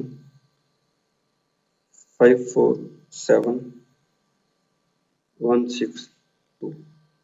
एलोकेशन है आपकी 50 10 80 90 30 और 120। देखो, ऑप्टिमल सॉल्यूशन से पहले मैं आपको बताता हूँ, एक लूप लगाने होते हैं इसमें। अगर हम वैम ऑप्टिमल सॉल्यूशन करते हैं, यूवी मेथड बोलते हैं या उसको मोदी मेथड बोलते हैं। अदरवाइज भी आप अब इसको पर्सनली ऑप्टिमाइज टेस्ट करना हो तो कैसे करेंगे? हमको ये सेल एलोकेट कर दिए इन्होंने, अब हम एक लूप लगाते हैं कि अगर हम इस सेल को कुछ एलोकेशन दें तो क्या होगा। इस सेल को हमने एलोकेशन देनी है, सपोज करो, तो हम इस सेल को कैसे एलोकेशन दे सकते हैं? अपने को एक लूप बनाना पड़ेगा। लूप नहीं बनता, लूप कैसे बनता है? यहां से शुरू करो और आपने हॉरिजॉन्टल या वर्टिकली जाना है, एक हॉरिजॉन्टल एक वर्टिकल है, तो जिस सेल में एलोकेशन है वहां से आप टर्न ले सकते हो, तो वापस अपने घर में आना लूप बनाते हुए। अब इसमें से आप इधर जाएं, 30 पे जा सकते हैं, पहले इसमें चले गए। अब इससे टर्न लेके कहां जाएंगे, नीचे। A90 थोड़ी ऐसे थोड़ी जा सकते हैं। अब अपने ऐसे जाना है, ओरिएंटल या वर्टिकल जाना है, यहां से आ गया। अब इससे कहां जा सकते हैं, 80 पे भी जा सकते हैं, एक ही ऑप्शन है 80 पे जा सकते हैं। अब वापस घर पे जा सकते हैं यहां से, यहाँ ये आपका लूप बन गया। आप ऐसे गए, आपने लिस्ट का रूप बनाना है। ऐसे तो लूप और भी बन सकता है, ऐसे चले जाओ, ऐसे चले जाओ, नहीं इसमें और बन ही नहीं रहा। या फिर कईयों में ऑप्शन होती है ऐसे घूम फिर के चले जाओ, बट आपने लॉजिकल रूप बना देना है कि लिस्ट वाला सीधा साधा स्क्वायर रूप आपका कौन सा बन रहा है। अब इस लूप का मतलब क्या है कि इस सेल में हम एलोकेशन देना चाहते हैं, इसका मतलब इसमें हमें प्लस करना पड़ेगा। एलोकेशन देना चाहते हैं ना, तो इसमें हम 50 में से कुछ बांटेंगे इसको, और माइनस किस में करेंगे, जहां पे लूप जा रहा है। अगर ये रो आपकी टोटल एलोकेटेड है, डेफिनेटली ये जितनी डिमांड सप्लाई है, अगर इसमें से कुछ हमने एलोकेट करना है, ऐड करना है, तो डेफिनेटली इन दोनों में से कुछ लेस करना पड़ेगा। तो हम किस में से लेस करेंगे, इसमें से। हम अपनी लूप की बात करते हैं, इसमें लेस करेंगे। इसमें लेस करेंगे तो फिर इसमें क्या करेंगे, ऐड करेंगे। डेफिनेटली अगर यहाँ पे अपने 150 कंप्लीट किया हुआ है, यहां से अगर अपने 30 यूनिट माइनस कर दिए तो इसमें ऐड करेंगे, तो इसमें ऐड होएगा, इसमें ऐड होएगा, इसमें क्या आएगा, माइनस, इसमें ऐड। तो ये लूप बन गया, प्लस माइनस प्लस माइनस। अब कितना ऐड करें कितना लेस करें, माइनस की लिस्ट वैल्यू चूज करनी पड़ेगी, क्योंकि जो माइनस करना है उसमें से देखना पड़ेगा इसमें से कितना माइनस कर सकते हैं हम। 30 एलोकेट किया हुआ है तो 30 माइनस कर सकते हैं, इसमें कितना कर सकते हैं, 80। तो अगर हम 80 वैल्यू चूज कर सकते हैं तो 30 में से तो 80 जा नहीं सकता, 80 में से 30 जा सकता है, बट उसके साथ मैक्सिमम वैल्यू भी देखनी पड़ेगी कि मैक्सिमम वैल्यू कितनी है। अगर सपोज यहाँ तो एलोकेशन है ही नहीं, अगर यहाँ पे एलोकेशन ही 10 की होती, नहीं सर सॉरी, उसमें जरूरत नहीं पड़ेगी, उसमें तो अपने ऐड ही करना है। आपने माइनस वाली लिस्ट वैल्यू देखनी है। अब 30 माइनस कर देंगे इसको, तो 30 ऐड कहां होएगा, इसमें 30 ऐड हो जाएगा, इसमें 30 लेस हो जाएगा, और उसमें ऐड हो जाएगा। तो अब अपनी नई मैट्रिक्स क्या बन जाएगी, बताता हूं। नहीं, इसके दो मेथड आते हैं ऑप्टिमल टेस्ट के। एक मेथड तो होता है कि आप सारे खाली सेल पकड़ो एक एक करके, उसमें से लूप दो, जिसको स्टेपिंग स्टोन मेथड बोलते हैं, उसमें से लूप बनाओ, फिर आप अपनी दोबारी कॉस्ट कैलकुलेट करो, इस सेल से कॉस्ट कितनी आती है, फिर आगे वाला सेल में एलोकेशन करते हैं, उसमें से कॉस्ट कितनी आती है। 6 का सेल का आप लूप बनाओगे, वो सोल्यूशन कभी खत्म नहीं होता। 6 सेल का सोल्यूशन बना के फिर आप नई एलोकेशन दे दोगे, अब नई एलोकेशन से फिर लूप बनाओ कि भाई अब जो टेस्ट आया वो कैसे ऑप्टिमल है। वो एक सोल्यूशन, वो एक मेथड्स हैं, पर आप वो ऑप्टिमल डिसाइड नहीं कर पाते। अब आपका नया रूल नया ये बन गया, नई एलोकेशन क्या बनेगी, जिसमें कोई प्लस माइनस नहीं है, वो तो ऐसे आ गया 5 10। अब इस सेल में कितने आएंगे, 30। इसमें 80 था, 30 लेस करेंगे, इसमें कुछ नहीं था, इसमें भी कुछ नहीं था, ये 90 का 90 है जो एज इट इज है पहले, इसमें से ये 0 हो गया, हट गया। इसमें कितना हो गया, कॉस्ट कितनी है, 274,331,547,162। अब देखो इससे हमारा कॉस्ट का क्या डिफरेंस आया, यहां से कॉस्ट कम कितनी हुई, कम कॉस्ट कितनी हुई, 30 माइनस 1 चला गया, और 30 माइनस 1 यहां से एक चला गया, माइनस कॉस्ट कितनी हुई, माइनस 30 इंटू 1, माइनस 30 इंटू 1, और ऐड कितनी होगी कॉस्ट, ये 3 वाली कॉस्ट ऐड होगी एक तो 30 से, और एक ये 2 वाली कॉस्ट ऐड होगी, 3 इंटू 30 और 2 इंटू 30। तो डेफिनेटली अब आगे वाली कॉस्ट अपनी कितनी बढ़ जाएगी, 60 तो कॉस्ट लेस हुई, बढ़ कितनी गई 90 और 60 150। तो इस सोल्यूशन से आपकी 90 रुपीज की कॉस्ट बढ़ गई। तो इसका मतलब अपना पहले वाला सोल्यूशन ही ऑप्टिमल था। वो ऐसा है क्यों हुआ, क्योंकि हमने तो आर्बिट्रेटरी टेस्ट चूज किया, हमने कोई वो मेथड तो नहीं किया। अब लीस्ट करने का मेथड यही है। अब हम सिर्फ ये सिलेक्ट करते हैं कि अब मैंने सेल चूज कौन सा करना है लूप बनाने के लिए, उसके लिए आप ऑप्टिमल टेस्ट लगाते हैं। देर आफ्टर आपने लूप ही लगाना है। तो पहले ऑप्टिमल टेस्ट से हम ये देखते हैं कि कौन सा सेलेक्ट मैं चूज करूं जिसमें मैं लूप लगाऊं जाके, फिर उसमें हम लूप लगाएंगे, लूप लगा के नया ये सिस्टम बनाएंगे और फिर उसके हिसाब से कॉस्ट कैलकुलेट करेंगे। हाँ ये तो बड़ी, इसका मतलब ये लूप गलत है, इसका मतलब जो हमने सेल चूज किया गलत चूज किया। ये तो मैंने सिर्फ आपको लूप सिखाने के लिए सेल पकड़ा था, अदरवाइज ये सेल नहीं पकड़ेंगे हम। आप कौन सा सेल पकड़ेंगे वो अपने को ऑप्टिमल टेस्ट बताएगा कि कौन से सेल पे आपने लूप लगाना है। और उस सेल पे लूप लगाएंगे तो फिर भी ये गारंटी नहीं है कि आप कॉस्ट लिस्ट पे आ जाएगी, फिर उस सेल पे आप लूप लगा के नई एलोकेशन दोगे, फिर उसके बाद ऑप्टिमल टेस्ट करेंगे। ऑप्टिमल टेस्ट की कंडीशन है कि जब तक सारी वैल्यू माइनस ना आ जाए, इट मींस अभी तक आप सॉल्यूशन पे नहीं पहुंचे। पहले तो ये लूप लगाना सीखे। लूप हमेशा, लूप की कंडीशन क्या है, टर्न आपने किस घर से लेना है, यहाँ पे वैल्यू एलोकेट दी हुई है, ओरिएंटल और वर्टिकली जाना है, ऐसे टेढ़े मेढ़े नहीं जा सकते। स्टार्ट करके जिस घर से जाना है उसमें वापस आ जाना है। पहले में आप प्लस करोगे, फिर प्लस माइनस माइनस लूप के हिसाब से ऑटोमेटिकली प्लस माइनस करते चलो। ये होगी लूप की कंडीशन।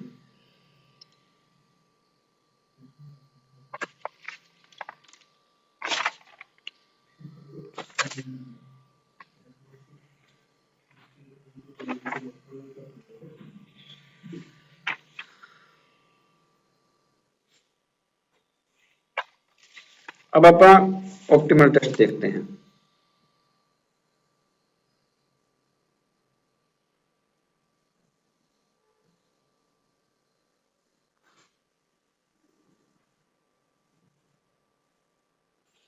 इसके सॉल्यूशन आज ही करने पड़ेंगे आपको हर हाल में।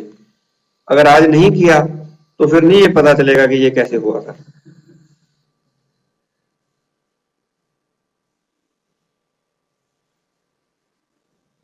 अब अपने वैम सॉल्यूशन पे जा रहे हैं। जो हमने वैम सॉल्यूशन किया है उसमें हमने कैसे एलोकेशन की है, 2 7 4 3 3 1 5 4 7। वैसे इस पे बड़ा लूप लगा था, किसी और क्वेश्चन का कर लें। चलो इसी 5 4 7 1 6 2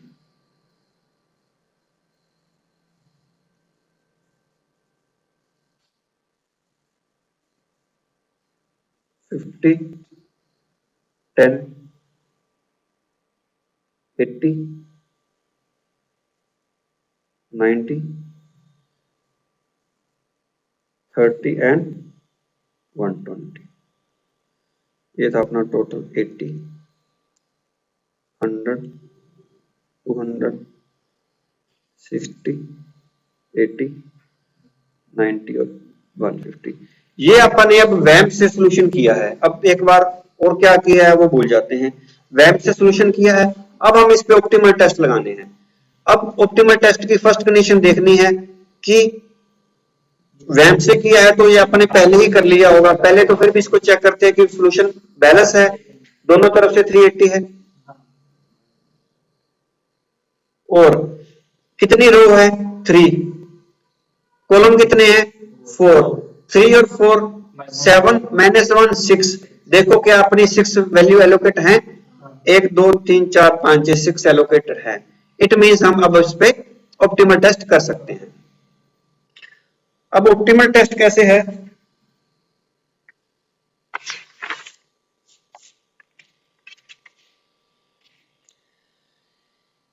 कि अपने यूवी की वैल्यू निकालते हैं। यहाँ पे अपन इसको कॉलम को रो को नाम देते हैं U1।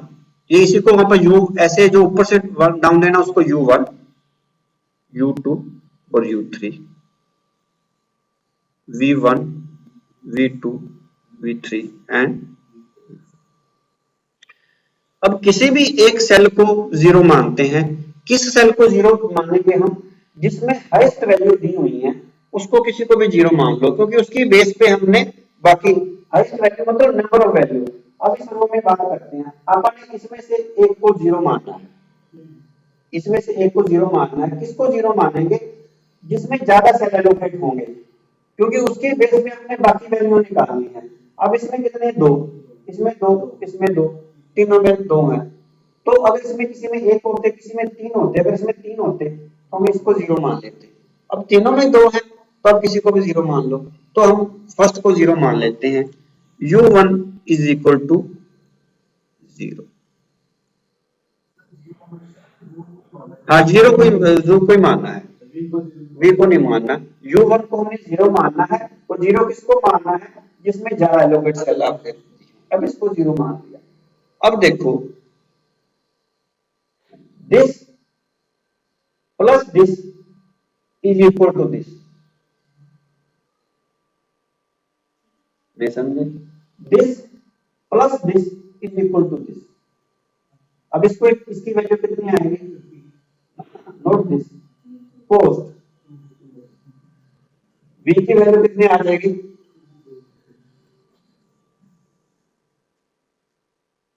To. Clear? This plus this is equal to this, तो आ गई। सेम वे में उसकी वैल्यू निकल सकती है, this plus this is equal to this. उसकी वैल्यू कितनी आ गई v की? One. This plus that is equal to. Clear? अब उससे हम कौन सी वैल्यू निकाल सकते हैं? दिस प्लस दिस, इसकी वैल्यू आ जाएगी क्योंकि ये आ गई। अब सेम वे में जाएंगे, this plus this is equal to this. ये टू है तो ये कितनी आ जाएगी? Five. This plus this equal to this, ये आ गया फाइव। अगर ये फाइव आ गई तो अच्छा सॉरी, एक चीज बतानी जरूरी है, ये सिर्फ उसी सेल में अप्लाई करते हैं जहां पे एलोकेशन दी हो, दूसरे सेल में नहीं। ये मैंने आपको स्टेप भूल गया। सिर्फ जिसमें एलोकेशन दी हो उसी का ये काउंट करना है, बाकी का नहीं कर सकते। इसमें ये इक्वल नहीं है, इसमें एलोकेशन नहीं है ना, तो this one this is not equal to this, इसका कोई फार्मूला नहीं है। जिसमें एलोकेशन दी हुई है उसी की बात कर रहे हैं हम। देखो इसमें भी अपन एलोकेशन थी तो इसमें आए, तो इसमें एलोकेशन थी तो उसमें आए, तो उसके बाद इसमें एलोकेशन है तो इसमें आ गए। अब इससे ये वैल्यू निकल सकती है ये वाली सेल की, ये वाला देखो। अब this plus this v3 is equal to this.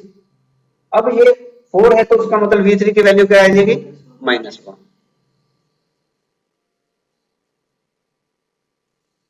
अब -1 आ गया, इससे कोई वैल्यू नहीं निकल रही, ये निकल रही थी, ये आ गई।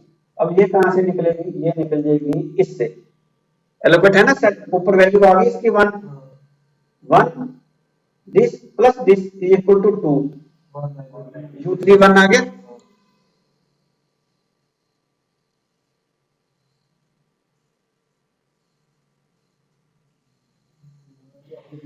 अब v2 बच गया, इसमें आ जाएगा 1 0।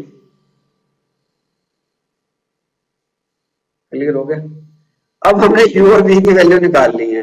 इसको हम क्या बोलते हैं, जो हमने कर लिया already, u1 plus vj is equal to C I J. इसका इक्वेशन है, मेरे को पता नहीं है मैथमेटिकली है, इसको कैसे राइट करते हैं, बट इसके ये अपन वैल्यू निकालते हैं। अब अपने बाकी सेल की वैल्यू निकालनी है, इस सेल की सबकी। वो कैसे निकालेंगे? वो है बता के पता चलेगा। अब आगे वाला फार्मूला है P I J is equal to u1 plus V J minus C1J। अब जो आपके पास अनएलोकेट सेल है उसकी वैल्यू निकालनी है। अनएलोकेट कौन सा है? This this this this this and this. उस सेल को हम बोलते क्या है? इस सेल को हम नाम देंगे, अगर कॉलम को नाम देंगे तो ये C12 कॉलम हो गया।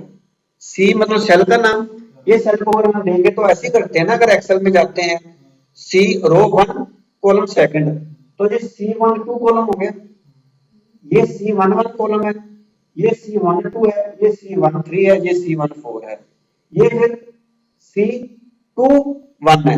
अब हम कॉलम डिस्कस कर रहे हैं, सिर्फ कॉलम के नेम। तो अपन इस सेल की, इस सेल की, इसकी, इसकी और इन 6 सेल की वैल्यू निकालनी है। तो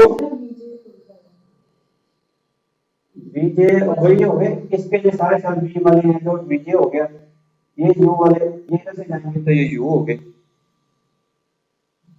अब अपन ने सेल की वैल्यू निकालनी है, एक तो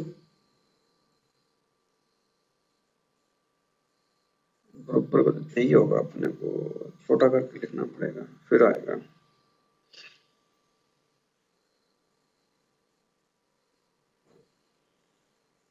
तो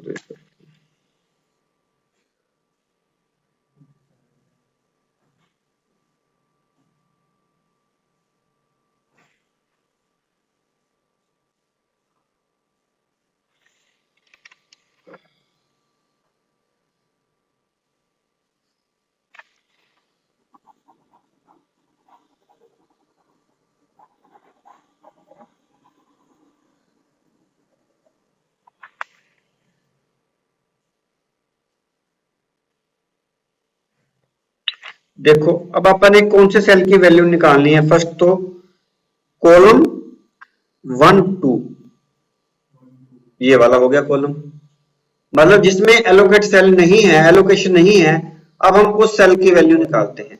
फिर इसमें भी नहीं है, ये आ गया C13, फिर आ गया C22, C24, C31, 33 is equal to,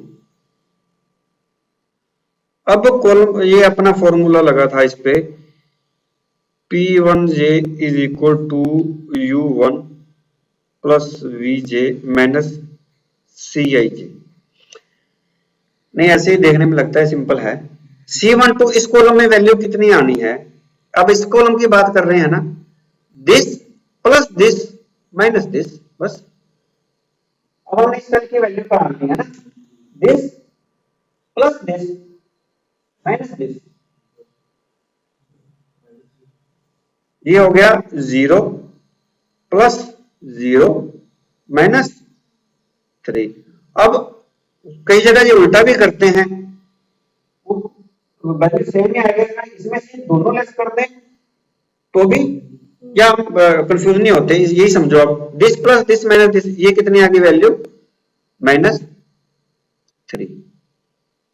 confusion है तो नहीं यहाँ पे कोई, this plus this minus this, इसमें हम माइनस कर देते हैं और जो एलोकेटेड सेल्स की बात करते हैं उसको हम इक्वल टू कर देते हैं। उसमें था ये, जब हमने किया था this plus this is equal to this, बिल्कुल इसमें हम माइनस कर सेम लगाते हैं और दिस प्लस दिस माइनस कर देते हैं।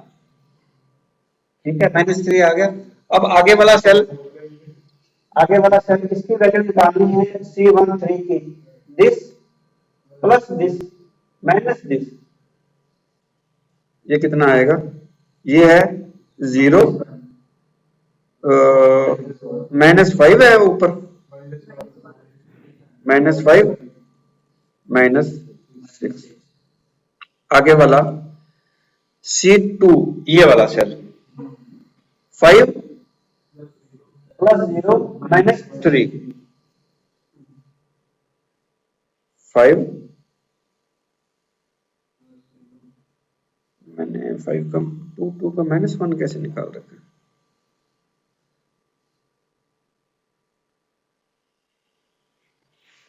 0 5 1 2 0 -1।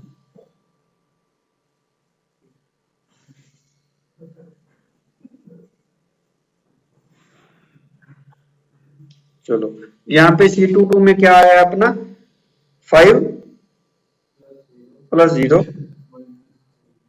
-3 इज इक्वल टू 2।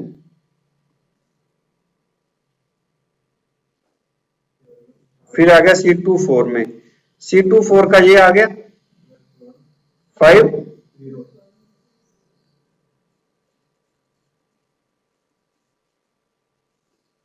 ये आ गया 1 + 2 - 4,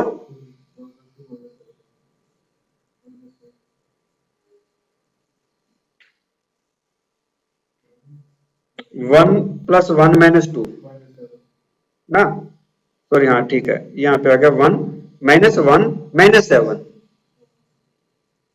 1 - 1 - 7 इज इक्वल टू -7। सही है, ये भी सही है, ये भी सही है। इसमें क्या गलती कर ली, 2 - 6 3, ऊपर वैल्यू V1 आई थी, तो वहां पे मैंने भी गलती कर ली थी।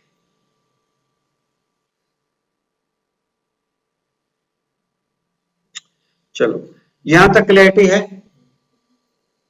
अब अगर इसमें से एक भी पॉजिटिव वैल्यू है, इट मींस आपका सॉल्यूशन ऑप्टिमल नहीं है। अब अपन ने सिर्फ कुछ नहीं किया, ऑप्टिमैलिटी टेस्ट किया है।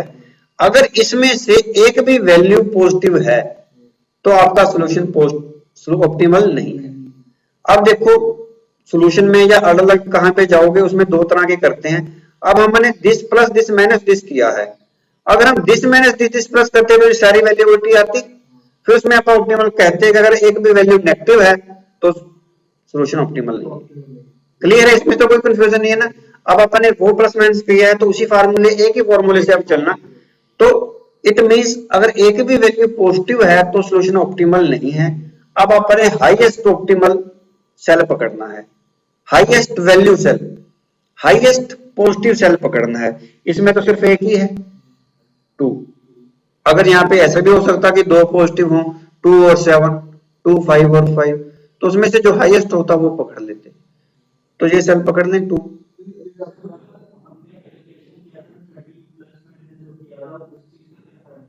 वो अभी आएगा ना वो।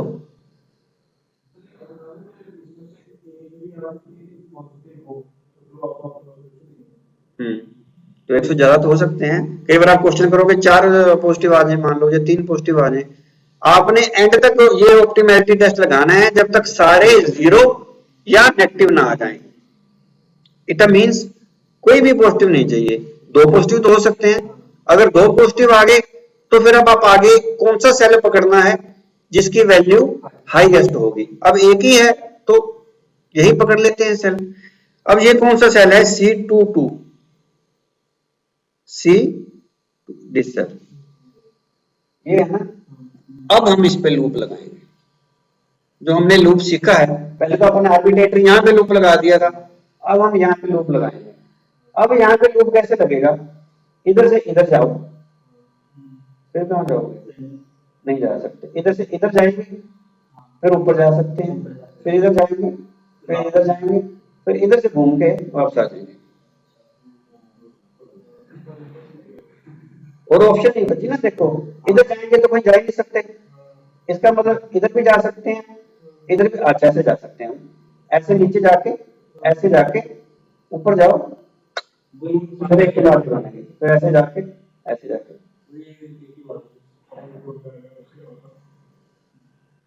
तो मैंने कैसे लगाया, मैंने ऐसा चूज किया। चलो, अब आप बनाए लोग इसको कर लेते हैं।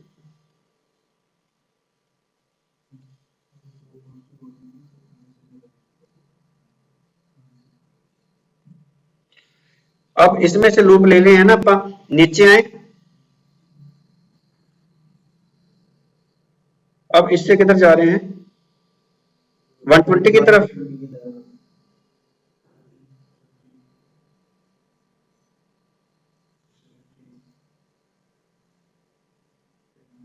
ये क्लियर देख रहे हो, जिस सेल में उसी में हम टर्न ले सकते हैं। एलोकेट में से ही टर्न लेना है, यहाँ पे वापस। अब हम क्या करना चाह रहे हैं, हम कहते हैं कि इसमें हम एलोकेशन देंगे, इसमें प्लस करते रहेंगे, plus minus, plus plus minus, वो सेम बराबर हो गया, एक हर सेल में एक प्लस माइनस आएगा।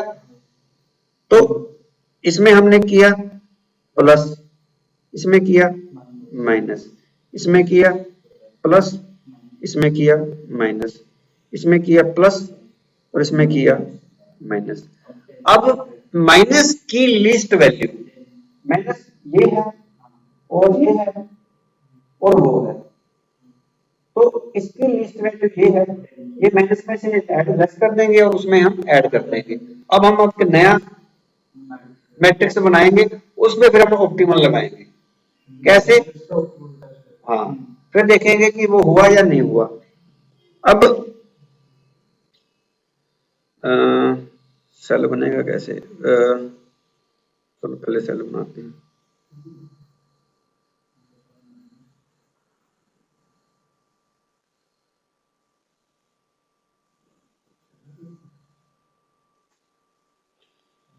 एक बार ये थोड़ा वो लग रहा है, जब प्रैक्टिस हो जाएगी फिर इजी लगेगा।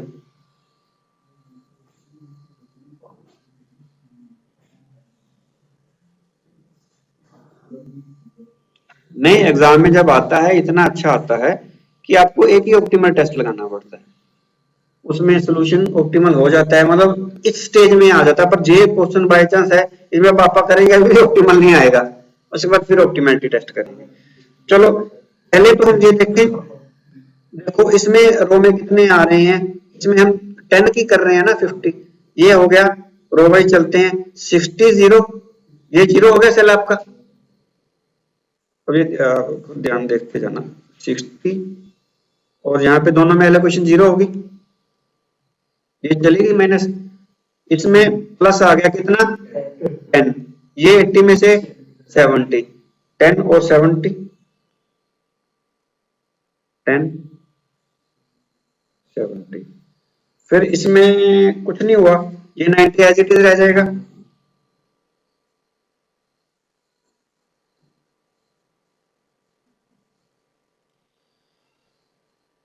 एंड माइनस जाएगा 20 और इसमें 130।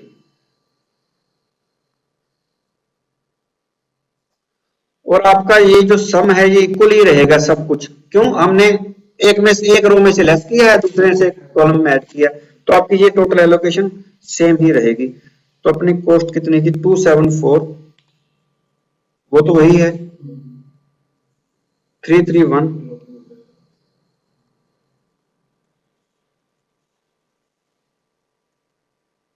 547 162, ये आपका वही रहेगा 80 100 200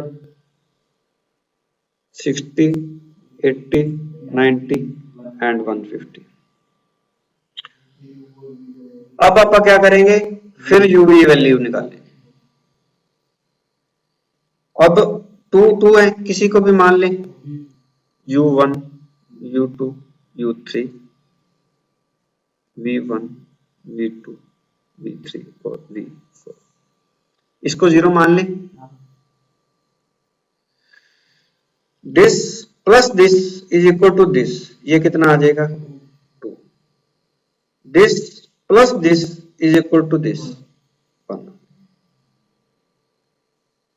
अब इससे वैल्यू निकलेगी ये value, this plus this is equal to this, तो ये कितनी आ जाएगी 1।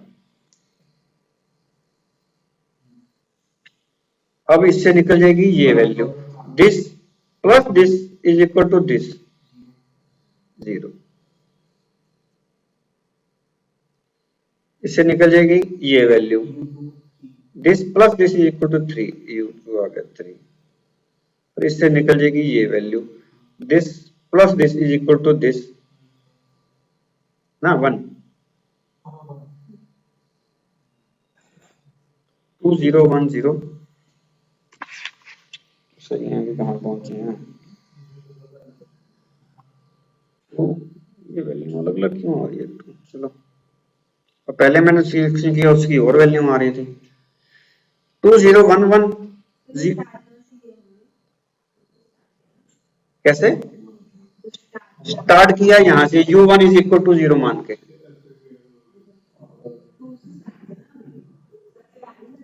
सबसे पहले हमने इसको 0 लिया, इसको 0 लिया तो this plus this is equal to this है, तो हमने इसकी वैल्यू 2 भर दी, और ये है तो this plus this is equal to this है, तो ये दो वैल्यू आ गई पहले स्टार्टिंग। क्लियर है? नहीं नहीं, फर्स्ट से ही स्टार्ट करना। हाँ, जिसको अपन ने पहले 0 चूज कर लिया, फिर उसमें से कोई भी वैल्यू निकाल लो, अब इसमें से कोई भी वैल्यू निकाल लो, एक ही आएगी। अब this plus this is equal to this है, चाहे this plus this equal to this कर लो, तो इसमें तो 1 ही आएगा ना, क्योंकि ये सेल है। कंफ्यूजन तो नहीं है? नहीं, बाद में पता नहीं चलेगा अगर कोई कंफ्यूजन है तो। क्लियर है ना? नहीं तो बाद में समझ में नहीं आएगी ये, अगर अभी कंसेप्ट में वो क्लियर हुआ। अब अपन ने क्या करना है, फिर वही सेल की वैल्यू निकालनी है C1 C2 C3 की। चलो अब तो आसान हो गया। C12 सबसे पहले हम सेल लिख लें, हमने वैल्यू किसकी निकालनी है, साथ के साथ वैल्यू भी निकालती चले।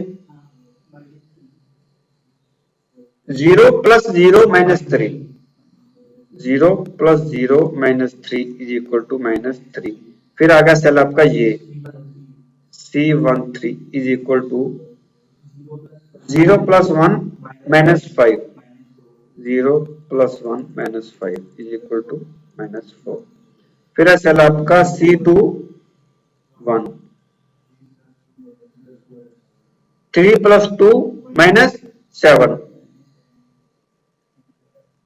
बच गया अभी तक तो, माइनस 2 आ गया। फिर आ गया आपका सेल ये C24, 3 प्लस 1 माइनस 6, अब बच गया ये cell 1 plus 2 minus 4, C31, 1 plus 2, 1 plus 2 minus 4 is equal to minus 1। फिर बच गया ये cell 1 plus 1 minus 7, C32, 1 plus 1 minus 7 is equal to minus 5। तो इसका मतलब ये, अब आप ऑप्टिमल सॉल्यूशन पे पहुंच गए। अब आप इसकी कॉस्ट निकालेंगे। जब अगर आप बी ऑप्टिमल में नहीं होते, अगर इनमें से कोई प्लस आ जाता, फिर आप फिर लूप निकालते उस सेल से लेके, फिर लूप निकालते, फिर उसको एलोकेट करते, फिर उसके दोबारा एलोकेशन से हम ऑप्टिमल टेस्ट लगाते।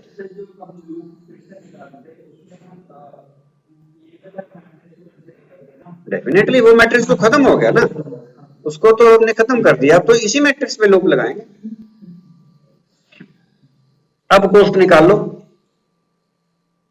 2 into 60, 1 into 20, 3 into 10, 4 into 90, 1 into 70 और 2 इंटू 130, ये आ जाता है 860 रुपए। 20 रुपए सेविंग होगी, पहले 880 आया था।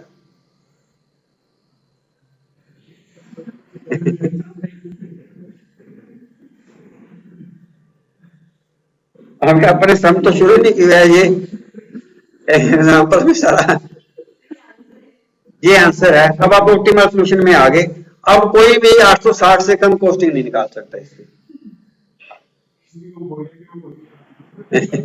अच्छा, मेरे से क्या हुआ, जब मैंने करने लगा ना, तो मैंने एक वैल्यू यहाँ पे गलत ले ली, तो उसकी वजह से ऑप्टिमल पे नहीं पहुंचा, फिर उससे एक लूप और एक्स्ट्रा लगा, अब जल्दी सोल्व हो गया। वहां पे ना गलती से मैंने 5 काउंट करके एक वैल्यू कम आ गई, गलत आ गई, उससे कोई फर्क नहीं पड़ता, वैसे तो गलत, पर आप अल्टीमेटली तो सोल्यूशन पे पहुंच ही जाओगे, फिर आप घूम के आ जाओगे, पर उसमें एक स्टेप एक्स्ट्रा लग जाएगा। अब कॉन्सेप्चुअली ये खत्म है, अब इसकी प्रैक्टिकल कर लो, 2-3 क्वेश्चन है या जैसे करते रहो। मतलब इसका कंसेप्ट इतना ही है कि हमने पहले वो सॉल्यूशन लगाना है, 3 टेस्ट करने हैं, उस पर अपन ने ऑप्टिमल लगाना है। हाँ, ये मैं आज ही कर देता हूँ।